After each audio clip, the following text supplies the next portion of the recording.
My husband spent 30 years choosing other women over me. But when his money disappeared, his health failed, and every person he trusted walked away. I was the only one still sitting beside his hospital bed. People often ask why I stayed. They think loyalty means I was weak. They don't understand that sometimes a woman stays for reasons no one can see, and sometimes forgiveness becomes the moment she finally takes her power back. My name is Eleanor Brooks. I'm 60 years old now, but my story began when I was only 21. I grew up in a modest home outside Boston. My parents were hardworking people, and when Richard Brooks asked for my hand in marriage, they believed my future had been secured. The Brooks family was one of those families everyone knew. Their name appeared in business magazines, charity events, country clubs, and newspaper society pages. They owned companies, luxury properties, and a mansion overlooking the Charles River. When I married Richard, people told me I was the luckiest woman alive. They saw the diamond ring. They saw the designer gowns, expensive cars, and glittering dinner parties. What they never saw was how lonely that mansion became after the guests went home. Richard was charming in public. He knew exactly when to smile, when to touch my hand, and when to call me his beautiful wife. But behind closed doors, he was distant. At first, I blamed his work. He was building an empire, and I convinced myself that love would come once life became less busy. I waited for long conversations. I waited for affection. I waited for him to look at me the way he looked at his ambitions. But the more successful he became, the less visible I felt. Still, I believed marriage meant patience. I believed loyalty could eventually teach a man how to love. Then, 2 years after our wedding, Richard came home after midnight. He kissed my forehead, walked past me, and went upstairs without explanation. But something unfamiliar remained in the hallway. A soft, expensive perfume, and it wasn't mine. That perfume stayed in the hallway long after Richard had disappeared upstairs. I stood there without moving. It was soft, elegant, expensive. It wasn't mine. The next morning, I tried to convince myself I was imagining things. Richard kissed me goodbye, smiled the same charming smile everyone admired, and drove away to his office as though nothing had happened. I wanted to believe there was an innocent explanation. Maybe someone had hugged him at a business event. Maybe another passenger had brushed against his coat. Maybe I was simply an insecure young wife trying to adjust to life with a powerful businessman. But doubt has a way of growing when it's ignored. Over the next few weeks, little things began to change. Richard guarded his phone like it contained state secrets. He started taking late-night business calls on the balcony. Business trips became more frequent, and family dinners became less important. Every explanation sounded reasonable, until I looked at them all together. Then one Friday afternoon, he kissed me on the cheek and said, "I'll be in New York for the weekend. We've got investors flying in." I smiled and wished him luck. The following afternoon, I took our son downtown to buy him a birthday gift. As we walked past an exclusive jewelry boutique, my little boy tugged on my hand. "Mom, isn't that Dad?" I looked through the glass window. There he was. Not in a boardroom. Not with investors. Richard was laughing with a young blonde woman who looked nearly 10 years younger than me. The salesman placed a diamond bracelet on her wrist. Richard gently fastened the clasp himself. Then she leaned forward and kissed him. My world didn't shatter with a scream. It shattered in complete silence. I took my son's hand, turned away before Richard could see us, and walked back to the car. I didn't cry. Not yet. Because I knew that before this day was over, my husband would look me in the eyes and tell me another lie. The drive home felt longer than it had ever felt before. My son sat in the back seat, humming quietly as if nothing had happened. Every few minutes, he asked, "Mom, wasn't that Dad?" I forced a smile into the rearview mirror. "I don't know, sweetheart." It was the first lie I had ever told my child. That evening, I cooked Richard's favorite dinner.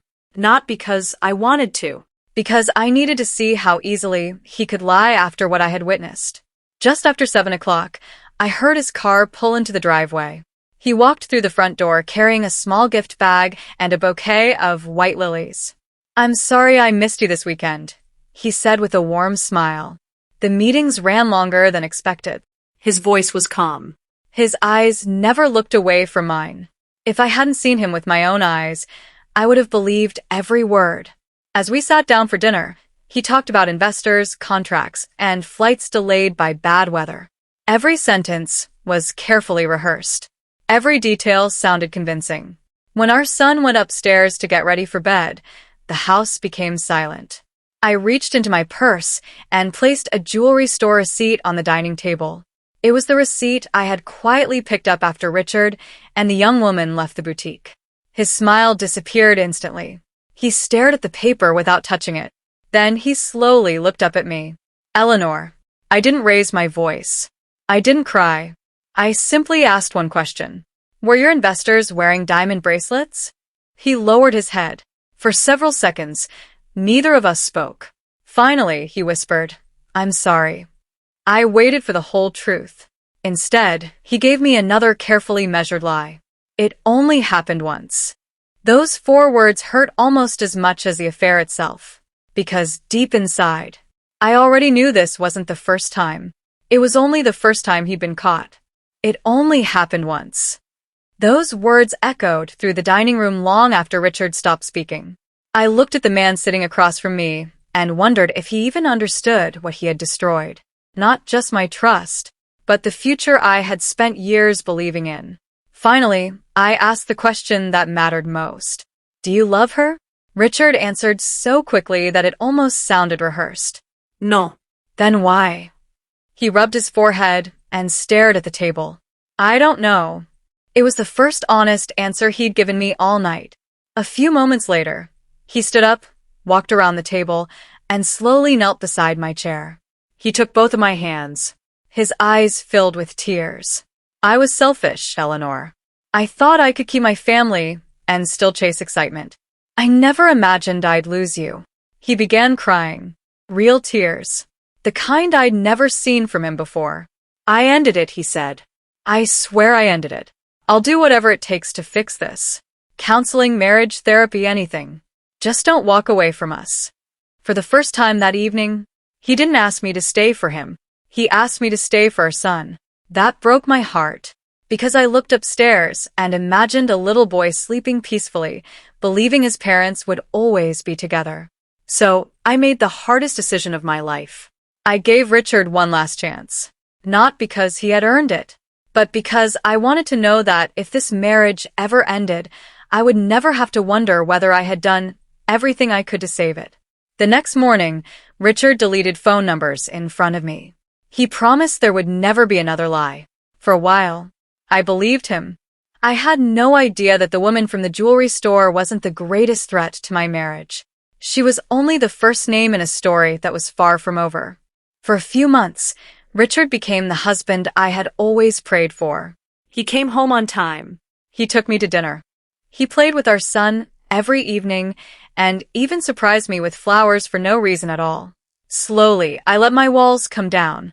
I stopped checking the clock every time he was late. I stopped wondering who was calling when his phone buzzed. I wanted to believe that people could truly change.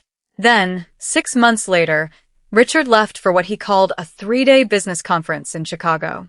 Before leaving, he kissed my forehead and smiled. I'll make it up to you when I get back. Those words sounded familiar. Too familiar.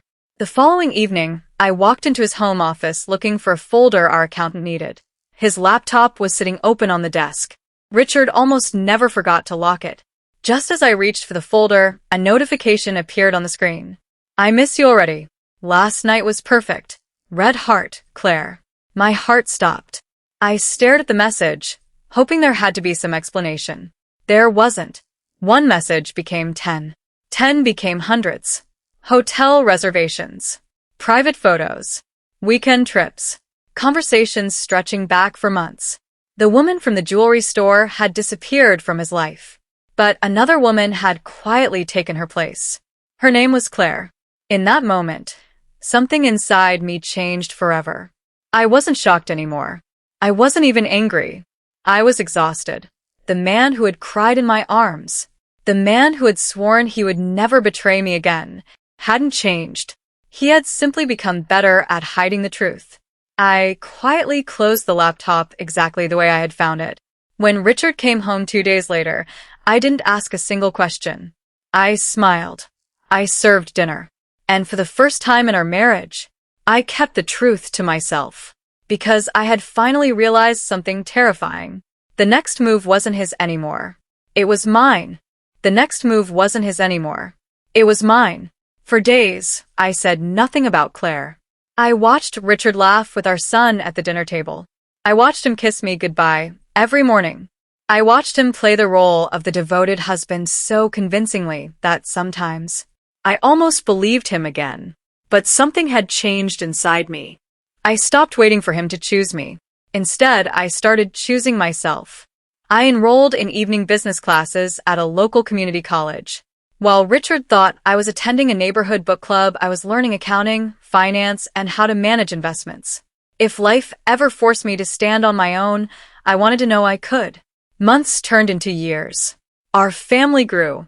Our daughter, Sophie, was born, filling our home with laughter that even Richard's lies couldn't silence. I poured my heart into raising our children. Every school play, every soccer game, every birthday cake, every bedtime story. Those moments became the happiest parts of my life, not because my marriage was healthy, but because my children gave me a reason to keep smiling. Richard's affairs continued like seasons. Different faces, different names, the same empty apologies whenever he thought I knew too much. Eventually, I stopped searching for proof. I didn't need evidence anymore. His absence spoke louder than any message on a phone. One evening, while getting ready for a charity gala, I looked at myself in the mirror. I barely recognized the woman staring back. The confident 21-year-old bride was gone. In her place stood someone who had spent years trying to earn love that should have been given freely. That night, I made a promise to the woman in the mirror. I will never beg to be enough for anyone again. I didn't know it then, but my children had already begun seeing the cracks I had worked so hard to hide.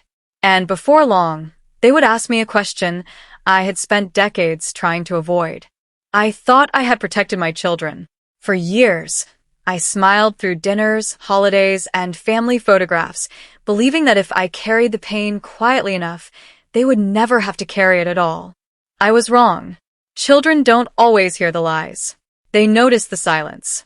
By the time Daniel was 18 and Sophie was 15, they had stopped asking why their father missed birthdays or arrived home after midnight. They already knew the answers. One rainy Saturday afternoon, Daniel asked if I could help him clean the garage before he left for college. We spent hours sorting through old boxes filled with family photos, Christmas decorations, and forgotten memories.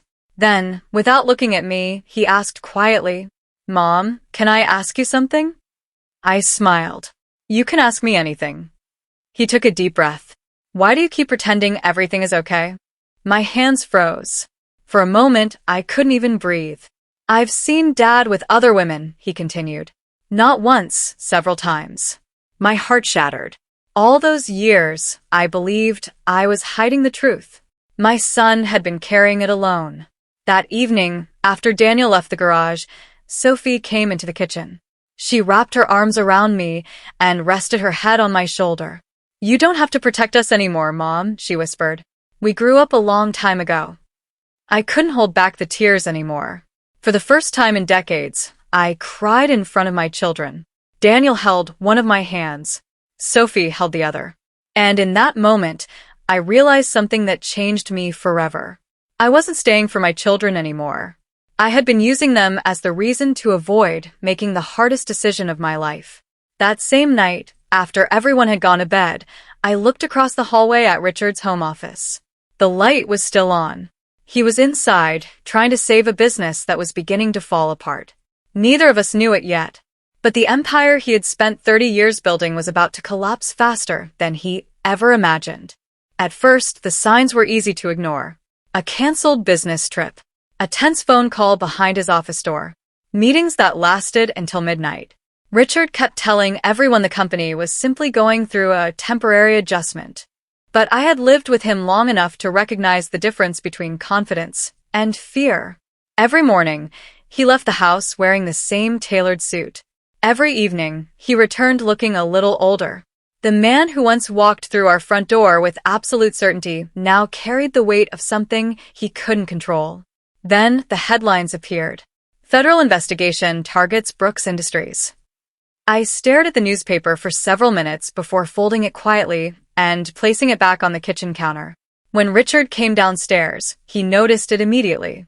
Neither of us said a word.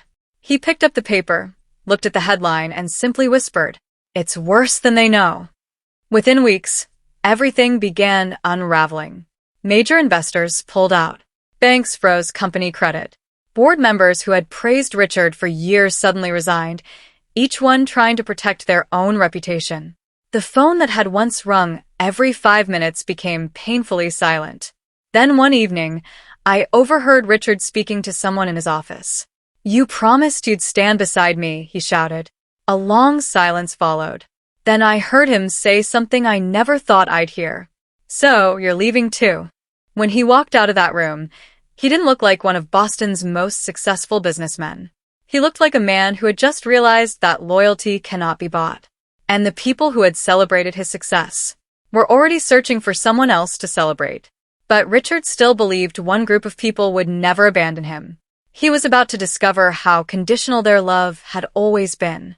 For years, Richard believed he could lose anything except the people who made him feel admired. He was wrong. The first person he called was Claire. I knew because I heard his voice through the thin walls of his office. "Claire, I just need a little time. Everything will be fine." There was a long silence. Then his expression changed. "No, please don't do this." A few seconds later, he slowly lowered the phone. She had ended the call. He tried again. Straight to voicemail. The next day, he drove to her apartment with a bouquet of white roses. He came home carrying the same flowers. They had never left the passenger seat. "I guess she wasn't home," he said without looking at me. I didn't answer. We both knew he was lying. A week later, I overheard another conversation. This time, it was Vanessa, the woman who had nearly destroyed our marriage years earlier. "Vanessa, can we at least talk?" His voice cracked. "I need someone." He listened for a few seconds before quietly saying, "I understand." When the call ended, he remained seated in complete silence. That night, he admitted something I never expected to hear. "They didn't love me, Eleanor." I looked at him, but said nothing. He stared at the family photographs hanging on the living room wall. They loved the life I could give them. For the first time in decades, he finally understood what I had known all along. Attention disappears. Luxury fades. Money changes hands. But genuine love doesn't leave the moment life becomes difficult. Within another month, Brooks Industries officially filed for bankruptcy protection.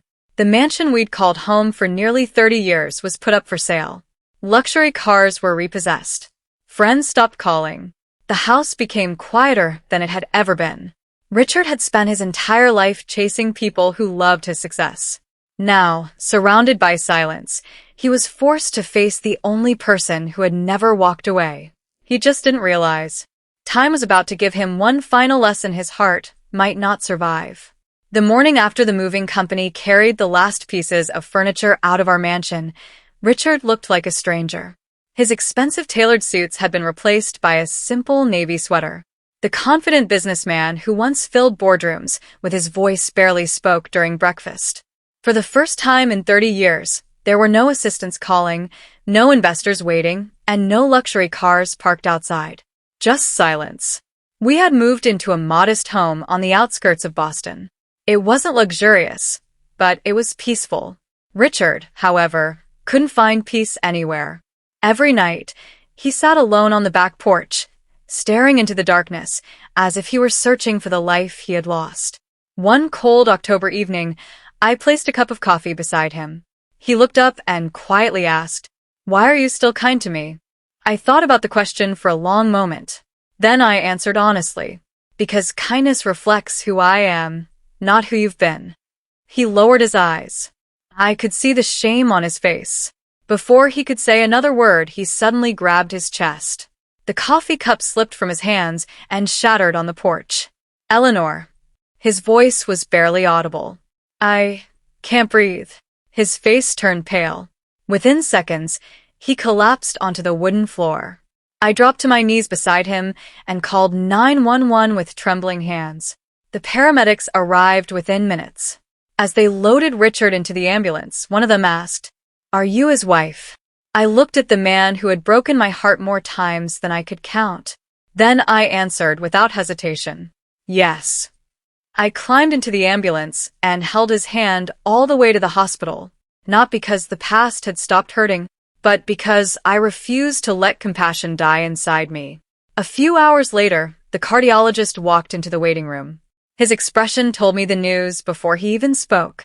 Mr. Brooks suffered a massive heart attack. He survived, but the next 24 hours will determine whether he'll ever be the same again. Those words echoed in my mind all night.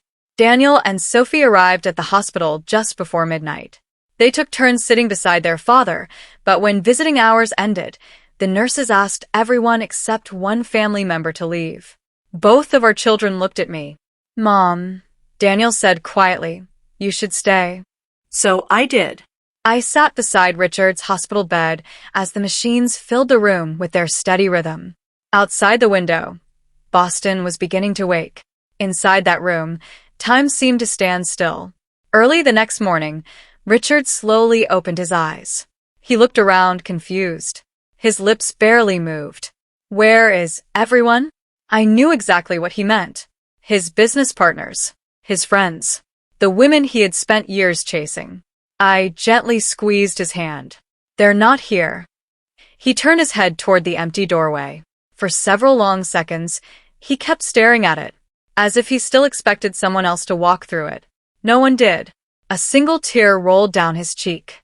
"They all left," he whispered. "Yes," I answered softly. "They did." His eyes met mine. "But you stayed." I smiled sadly. I made a promise a long time ago that I would never let bitterness decide the kind of person I became. Richard's shoulders began to shake. He covered his face with trembling hands and cried harder than I had ever seen him cry. Between broken breaths, he finally found the courage to say the words he should have spoken decades earlier. "Eleanor, I'm so sorry. I spent my whole life chasing people who loved my success, and ignored the woman who loved me when I had nothing." He looked into my eyes with a humility I had never seen before.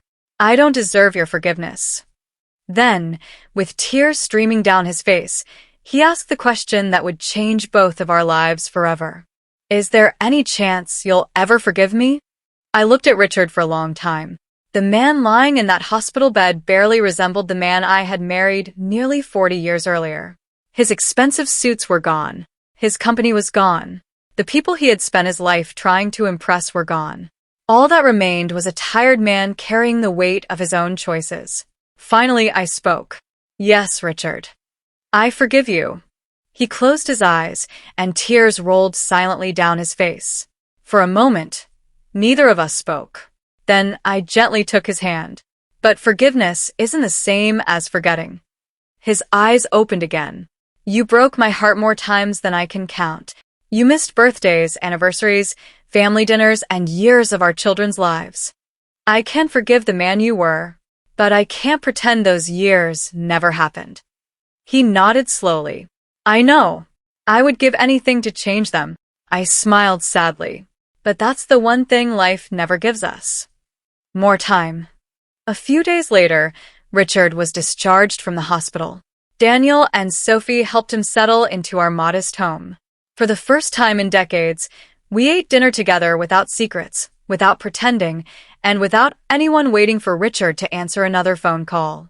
Life became quieter, simpler. Richard never returned to the man he used to be. He volunteered at local charities, spent time with our children, and apologized through his actions instead of empty promises. I cared for him with compassion, not because I had forgotten my pain, but because I had finally made peace with it. I was no longer the frightened 21-year-old bride who believed love meant enduring anything. I was a woman who had learned that self-respect and kindness can exist side by side. Years later, Sophie asked me, "Mom, why did you forgive Dad after everything he did?" I smiled and answered the same way I always would. Because forgiveness set me free. But I also taught him that love without respect is never enough. If this story leaves you with one lesson, let it be this. Loyalty is never weakness. But if someone repeatedly breaks your heart, forgiveness doesn't require you to accept the same pain again. Real love is proven by consistent choices, not beautiful promises.